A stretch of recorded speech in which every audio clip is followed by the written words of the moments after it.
There was a big study that came out from Super Data Research that said roughly 81% of all revenue coming into esports right now is sponsorship based, and it's led a lot of people to ask, is this something that's sustainable for the industry overall? So first I'll ask you guys, from your experience as team owners, is that about right? Does it seem about that, like 80%, and I'm not looking for you guys to divulge your full financial figures or anything, but is sponsorship that heavy with what you guys do, and is that sustainable for esports? You know, I really just want to start out saying, in general, when it comes to the business of esports, I'm incredibly bullish. You know, I've been doing this song and dance for 12 years, as they say, and I've never been more optimistic than I am right now.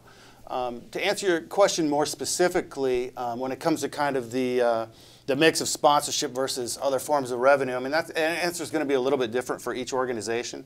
But I'm bullish on both sides. I'm bullish on the traditional sponsorship numbers that we're seeing, the new interest that's really coming off of Madison Avenue, companies that we're talking to that we couldn't even get our foot in the door just a couple of years ago.